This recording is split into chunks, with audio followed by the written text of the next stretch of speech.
tidak punya sendiri, tetapi dia sudah bisa upload data ke database-nya Diknas ya. Nah, itu mereka bisa punya. Nah, kalau di sekolah mereka harus buat sendiri. Nanti saya di pendahuluan kedengar ya suara Ibu ya? Dengar, Bu.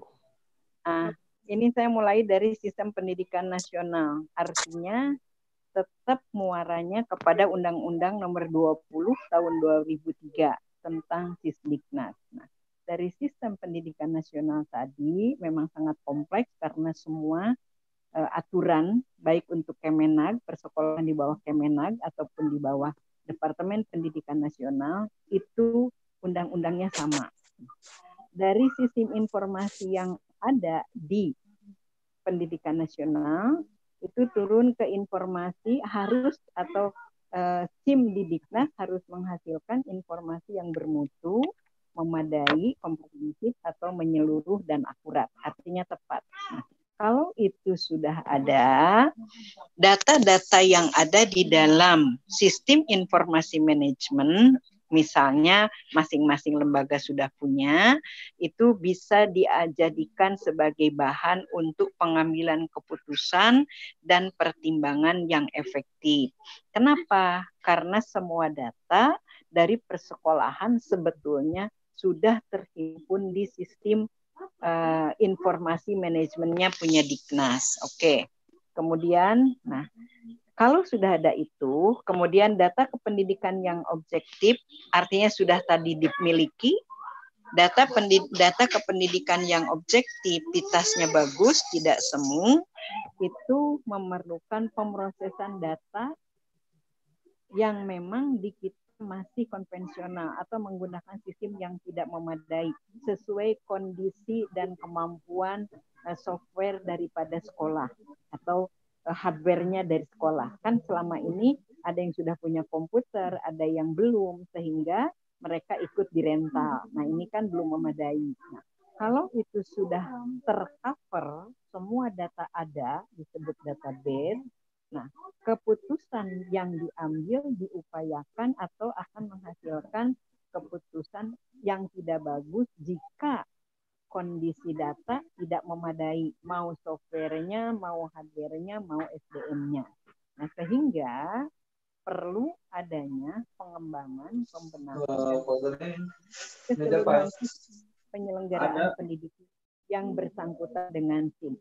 Artinya semua sekolah harus punya SIM atau sistem informasi manajemen yang dilengkapi dengan hardware, software, dan SDM sebagai pengoperasional daripada sistem yang ada.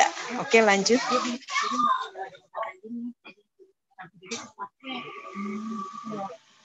Ya, slide berikutnya. Slide 3. Halo. Lanjut. Ya. Nah, apa itu SIM? SIM di situ sudah ada ya. Ini masih, tolong diklik slide berikutnya. Pengertian SIM. Ya.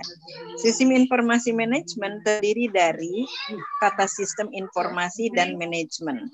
Sistem merupakan himpunan unsur-unsur atau komponen atau variabel yang terintegrasi, saling berintegrasi, saling tergantung satu sama lain dan terpadu. Misalnya, di sekolah ada 6 garapan, ada kurikulum, ada SDM, ada sarana, ada keuangan. Nah, kita sebut itu komponen manajemen di sekolah. Kalau itu kalau dilihat dari sistem, berarti antara kurikulum, antara SDM, dana, sarana, ya harus saling keterkaitan, saling ketergantungan, tidak bisa jalan sendiri-sendiri. Artinya harus terpadu atau menyatu. Ya.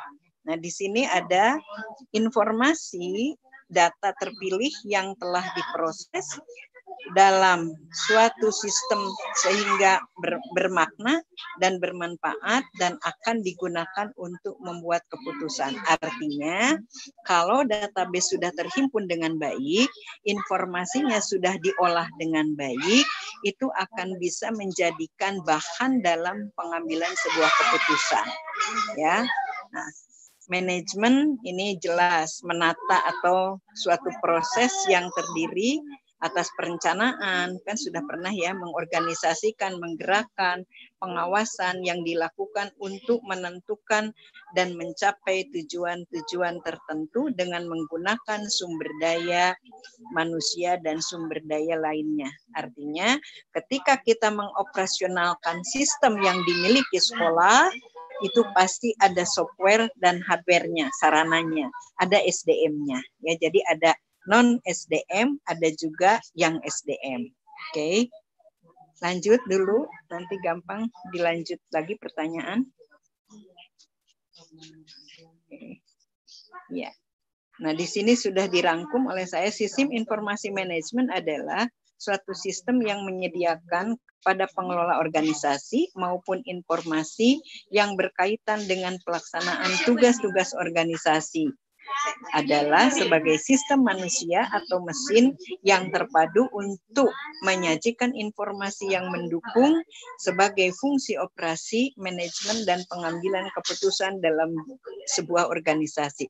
Artinya SIM itu akan melibatkan unsur manusia dan non manusia, yaitu tadi software dan hardware, ya, data. Kemudian pengoperasionalnya adalah manusia, dan itu membantu pimpinan atau siapapun untuk mengambil sebuah keputusan karena datanya dianggap sudah diolah di dalam sebuah sistem informasi yang dibuat sekolah masing-masing. Oke, lanjut. Slide berikutnya. Iya.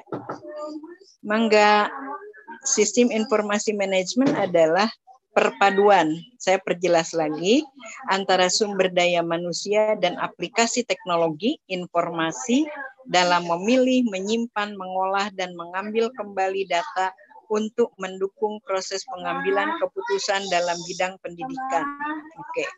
Keputusan yang akan diambil sebagai pemecahan masalah yang dihadapi lembaga pendidikan akan didasarkan atas sistem informasi fungsional manajemen berupa SIM keuangan pendidikan, SIM operasi pendidikan, SIM pemasaran, SIM SDM pendidikan. Ya, jadi memang sekolah kalau sudah punya database yang kuat atau sudah punya sistem yang terpadu dengan Diknas masing-masing di tingkat kota, kabupaten, atau provinsi, mereka akan punya SIM sendiri-sendiri. Kenapa ini teh? Aduh. Bentar.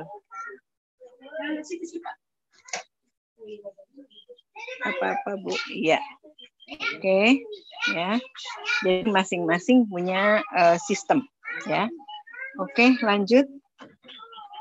Jadi itu perpaduan manusia dengan non manusia, ya. Nanti kita lanjut. Manfaat SIM, ya. Itu sudah ada, ya, sebagai apa?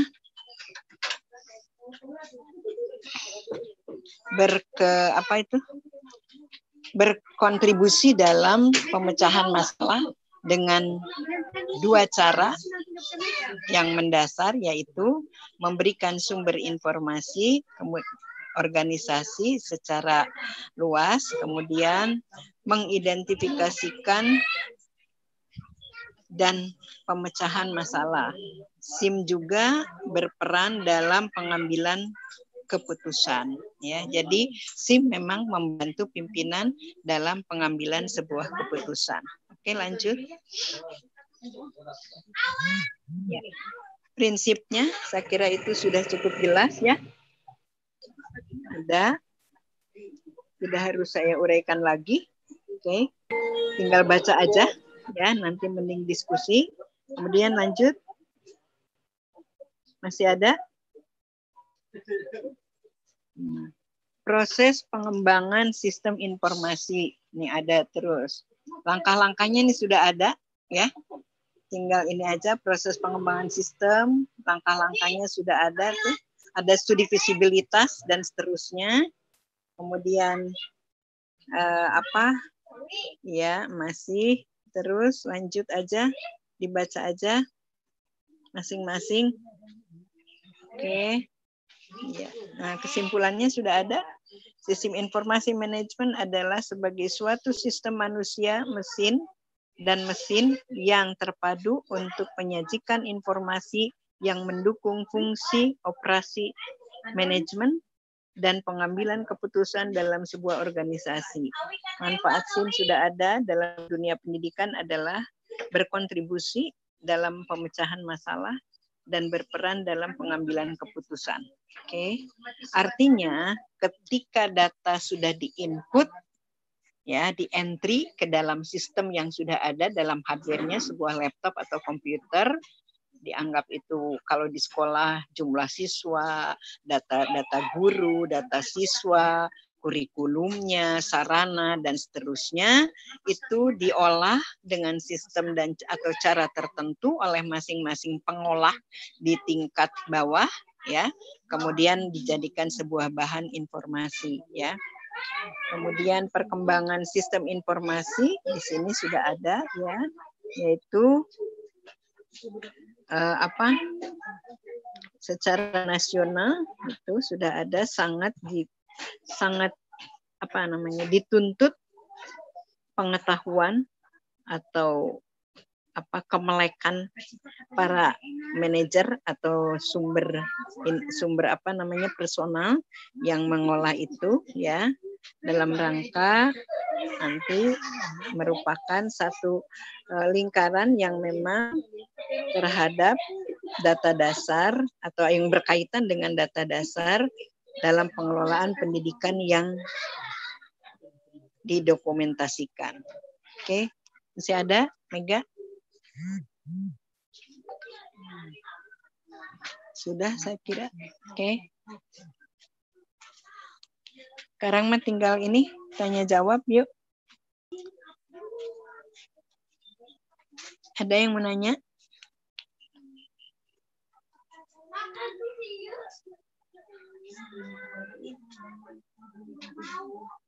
Ada yang mau nanya? Silahkan.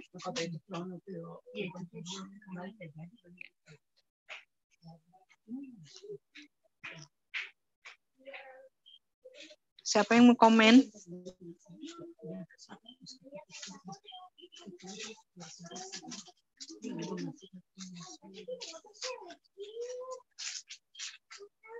Mega masih nyambung dengan Ibu? Halo, Mega? Ya, Mega, Ibu. Masih nyambung? Ada yang komen nggak?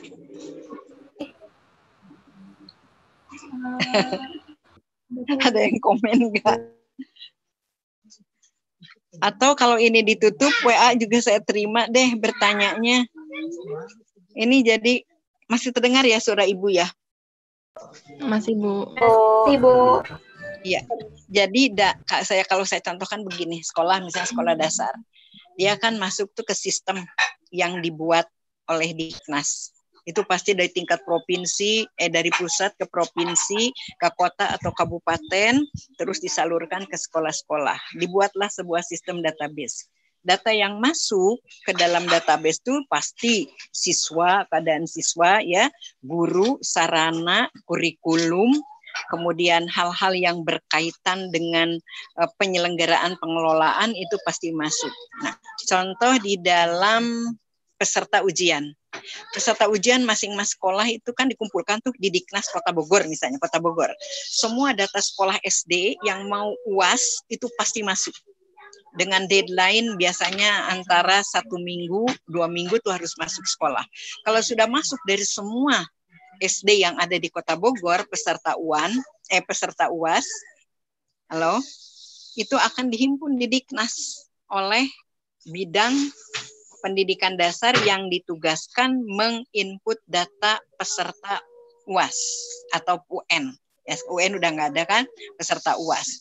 Nanti dari situ dikirim tuh, di-input lagi, dikirim lagi ke tingkat provinsi, seluruh kota atau kabupaten. Mau Kota Bogor, mau Tasik, mau Bandung, masuk tuh di provinsi, di tingkat provinsi. Dari situ nanti masuk ke Diknas, ke bagian bidang pendidikan dasar atau Dikdasmen yang mengelola pendidikan dasar atau khususnya SD. Dari situ jadilah data tingkat nasional. Berapa peserta ujian yang ada di seluruh Indonesia masuk ke Diknas. Oke. Ada komen?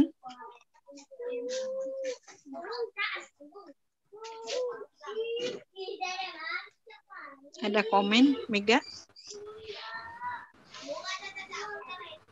Halo? Dari saya Iya.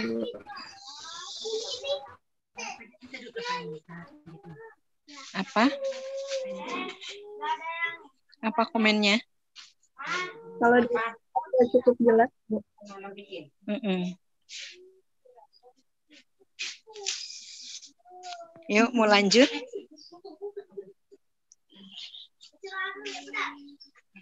Kalau nggak ada ya kita tutup. Boleh Anda bertanya melalui WA ke saya, silahkan. Saya tunggu. Gimana Mega? Temennya? Tadi ada muncul siapa tuh, Alwan? Kayaknya mic-nya tidak dibuka. Yang lain ada komen? Iya boleh Bu, dilanjut di grup WA aja Bu. Oke, mangga. Ya, mangga. Biar enak juga ya. Oke, Ya, terima Bu. kasih. Mungkin masih pada malu Bu. Kenapa pada malu? Ayo, boleh di WA ditunggu ya. Jadi ditutup aja tuh kalau gitu. Terima kasih Ya, Bu. atas perhatiannya. Sama Mega ditutup, Mega. Terima kasih atas perhatian Anda. Walaupun telat, tetapi sudah tatap muka walaupun tidak seluruhnya. Kita lanjut dengan WA, boleh siapapun bertanya. Mangga. Siap Bu. Mega yang Terima kasih Bu. Ya. Terima kasih, Bu. Ya. Bu. Apa namanya?